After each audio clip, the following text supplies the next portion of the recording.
Hello guys. मेरे YouTube channel में आप लोगों का स्वागत है। आज से दोस्तों हम लोग देखने जा रहे हैं पॉलिटी का लेक्चर 4 हम लोग कंप्लीट करेंगे। और उसमें हम लोग देखेंगे साइमन कमीशन और उसके आगे का टॉपिक।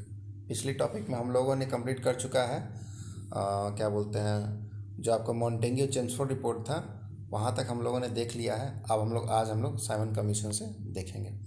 तो साइमन कमीशन क्या थी? एक आपका वैधानिक आयोग था जो 7 मेंबर का एक कमेटी मतलब कि मेंबर से गठित हुआ था। ये हुआ था उस समय की भारत के स्थिति को देखने के लिए ये गठित हुआ था ये आपका कमीशन। और एक जो नया जो हम लोग का जो क्या बोलते हैं संविधान बना, उसका आधार भी साइमन कमीशन को माना जाता है। उसके बाद क्या था कि Simon commission recommended the evolution of dyarchy. Dyarchy का जो प्रांत में जो लगा था 1919 के मॉन्टेग्यू चेम्सफोर्ड रिपोर्ट के समय, तो वो भी आपका हटा दिया गया। उसके बाद फिर आपका एक्सटेंशन ऑफ रिस्पॉन्सिबल गवर्नमेंट, मतलब कि जो आपका उत्तरदायी सरकार है उसका विस्तार किया गया प्रांतों में। उसके बाद establishment of a federation of British India and princely state was recommended but it never came into existence. क्या हुआ कि एक संघ का निर्माण करने की बात हुई जिसमें आपका क्या क्या आता, एक ब्रिटिश इंडिया और प्रिंसली स्टेट्स आता, ठीक है, लेकिन ऐसा कभी हो नहीं पाया। एक आपका white paper on constitutional reforms का बनाने का बात हुआ, जो कि आपके साइमन कमीशन का रिकमेंडेशन पे हुआ, ठीक है।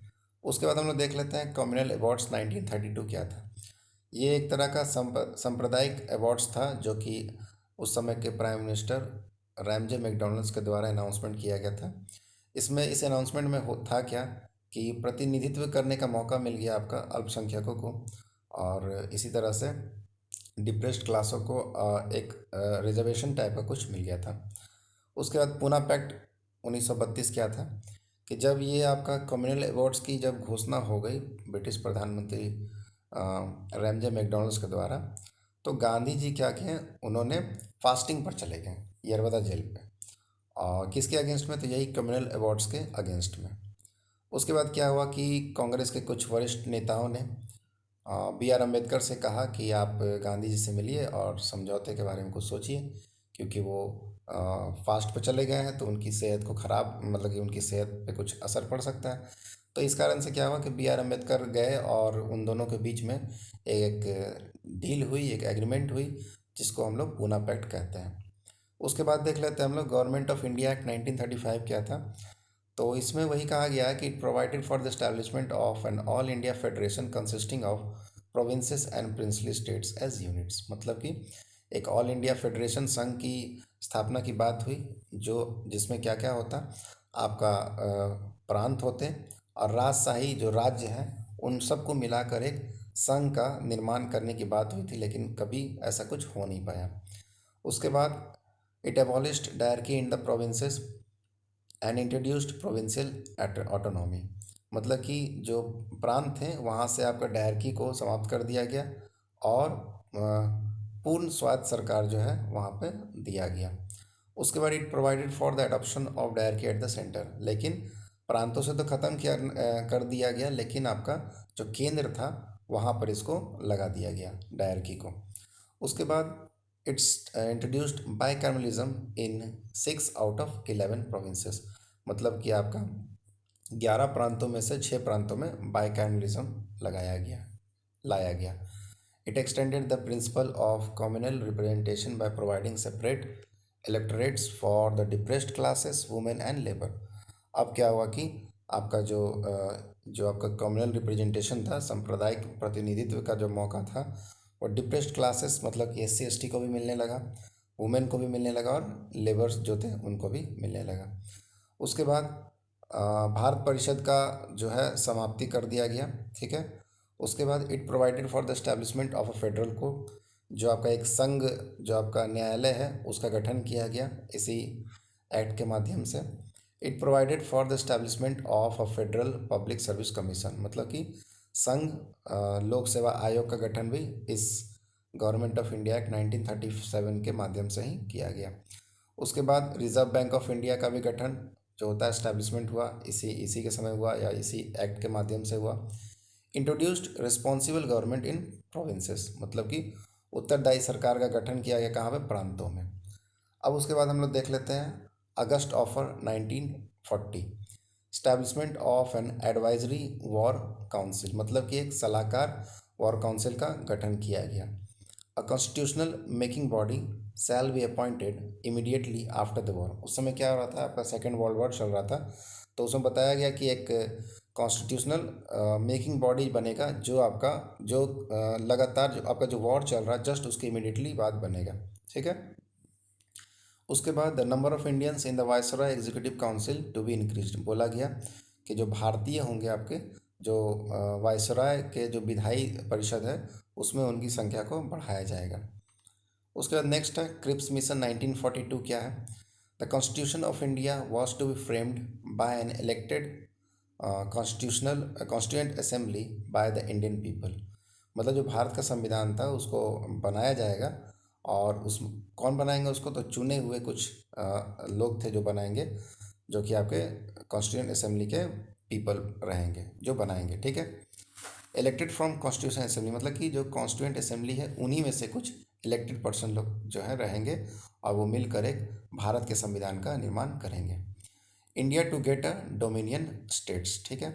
There shall be on union of India comprising of all the British provinces and princely states. एक भारत होगा, उसके अंदर क्या क्या होगा, तो एक होगा आपका ब्रिटिश प्रांत होंगे और आपका राजशाही स्टेट्स होंगे। The British provinces and princely states would be free to retain their existing constitutional position.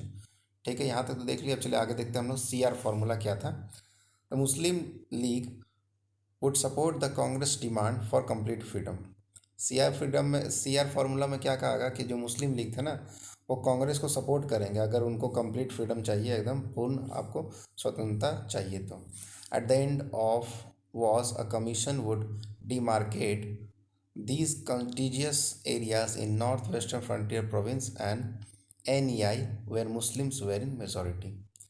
वेबल्स plan आया 1945 में। हम लोग इसको जस्ट अभी एक ओवरव्यू देखते जाते हैं क्योंकि उतना भी इम्पोर्टेंट नहीं है। जो जो इम्पोर्टेंट था आप लोग मैंने वहाँ पर रुक कर आप लोगों को समझा दिया है। आगे हम लोग ये सब चीज़ को एक सरे सरे नज़र से निकल जाएंगे।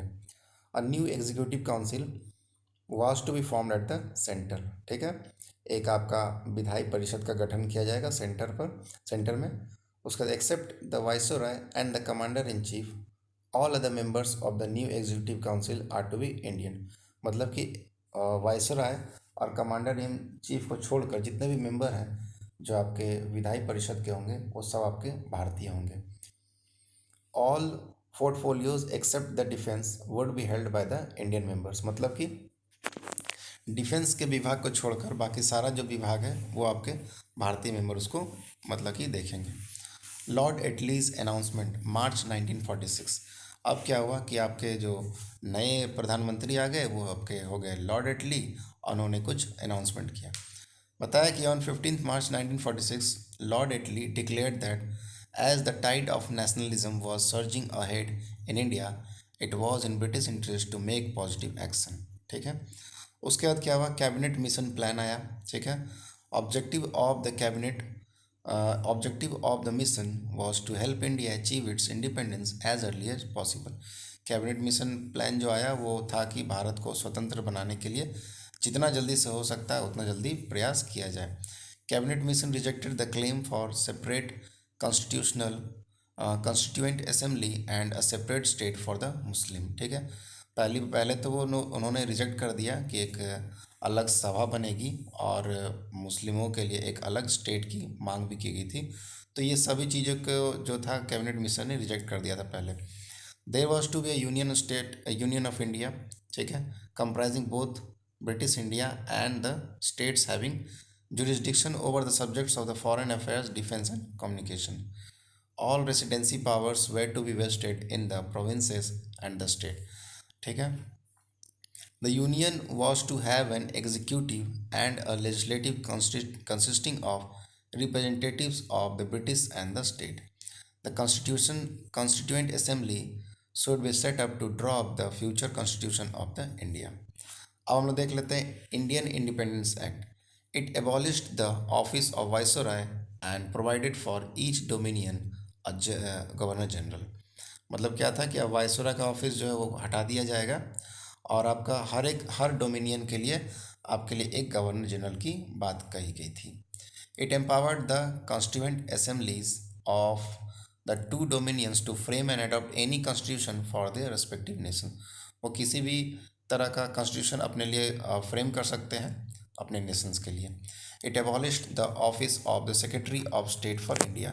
ये जो आपका secretary of state for India जो 1858 में बना था, तो इसका भी क्या किया गया, समाप्ति कर दिया गया। It granted freedom to Indian princely states either to join the Dominion of India or Dominion of Pakistan or to remain independent।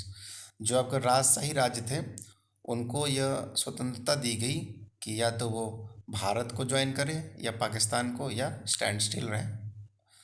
उसके बाद देख लेते हैं declared India as independent and sovereign state. अब क्या हुआ, इसी के माध्यम से भारत स्वतंत्र हुआ। ठीक है। Established responsible government at the centre and provinces. उसके बाद है designated governor general of India and provincial governors as constitutional head और nominal heads. Lord Mountbatten became the first governor general of free India. ये Mountbatten जो थे वो पहले governor general बने आपके इंडिपेंडेंट इंडिया के। The first and the last Indian governor general was C Rajagopalachari. तो चलिए आज हम लोग इस लेक्चर को यहीं तक रखते हैं। अगले लेक्चर में हम लोग जो आपका इंटरिम गवर्नमेंट है कि कौन से जो आपके नेता थे उनको कौन सा पोर्टफोलियो मिला था, वहाँ से हम लोग देखेंगे और आगे प्रोसीड करेंगे। चलिए, लेक्चर अच्छा लगा हो तो प्लीज़ लाइक सब्सक्राइब शेयर कर दें ताकि मुझे मोटिवेशनल मिले और मैं आगे के लेक्चर और आसानी से ला सकूँ। चलिए, थैंक यू वेरी मच।